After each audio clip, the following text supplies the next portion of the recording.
Hello. So this is super spontaneous, but I thought that I would kind of walk you guys through what my home studio looks like. So this is in my apartment, and mainly what I do at this desk is paint. I also work on my computer and other miscellaneous things, but the main thing is painting. And there's my cat. Here. Go. Come on. Ugh. That's his shelf. He obviously likes to jump up on my desk a lot. So I put this shelf in so that he would have somewhere where he could kind of sit and watch me, but be out of my way.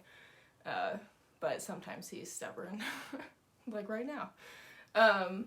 This is just a desk, basically. It's specifically a drafting desk, so it can adjust height. It can also tilt, but I don't ever use the tilt on it. But it is really tall, so here's me standing next to it, and it comes up to my hip. I also bought this really tall chair. It can go really high. This is just nice so that if I'm kind of running around doing multiple things, I don't have to like bend over and work. I can just stand and work here and push the chair aside, or use it as a standing desk, basically. Mainly when I paint, though, I'm sitting. So I am working on a painting right now. I just started it, so there's not anything on the board yet, but it is there.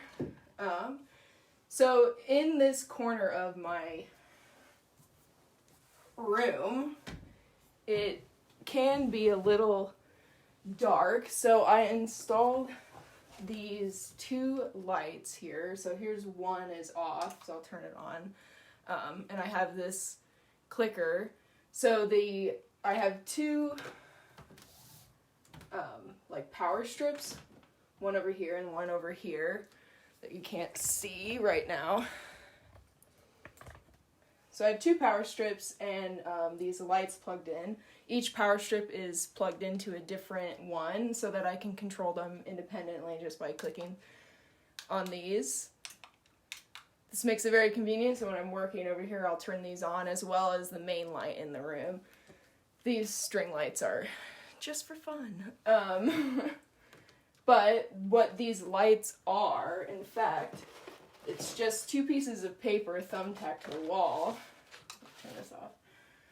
But it is just a light bulb plugged into this kind of adapter thing that you can just plug in, and then you just make your own light, basically. For me, on this small desk, it saves a lot of space, but gives me a lot of light. Yeah, and I just made these paper ones so that they're easily replaceable. Where my cat, he likes to jump up and mess with things, so I'm not going to spend money on something that he could easily break. He's already broken a number of lampshades before. But yeah, this remote, though, is very useful so that I don't have to unplug it and plug back in those lights. That wouldn't really work, so this was really the only way to do it. And just having two power strips just allows me more things to be able to plug in. So I usually have my phone plugged in over here, my laptop plugged in over there, and then if I need like a, hot glue gun plugged in or something like that, I can do that as well. So I usually have my laptop there, and I paint right here, and then I have let me switch lights there. So this is my water jar. I make sure to use something that has a lid, for a number of reasons, but one just being that my cat can't knock this over potentially, or dip his paws in there and eat, chemicals basically. And then I have a jar that has my paintbrushes that I use. This is an old hair thing that I fill with water now and spray, and it's really nice because it's a really fine mist, which is what I want when I'm painting. I spray this directly into the paint, not onto the painting, let's be clear. Yeah, and then I have other tools, a lot of pencils, other tools over here, scissors and stuff that I keep in a jar, readily available. And then the next thing is, this is my cart, my painting cart. As you can see, let me try and get a better angle of what this looks like. So, this is my own kind of system that I use. These different colored cups, which I'll kind of go into in a little more. And then I have paint down here, paper towels, and then other kind of miscellaneous tools on the bottom. This is great. It just allows me to have a lot of accessible storage right next to where I'm painting. Okay. Let's switch the lights again. So more about the cups. So they're just like the little plastic cups that you can buy at Walmart. I remember making Jello shots in them, but I have probably, I don't even know how many colors here, 50 colors that I use for different paintings. So there's paint in them. So usually when I start a painting, I'll think, you know, I need a gray or something like that, and I'll kind of look at what I got. Doesn't mean that I'm going to use the exact color. I might add other colors to it to kind of change it up, and then I basically just relabel the top by painting on it so that I know what color's on the inside.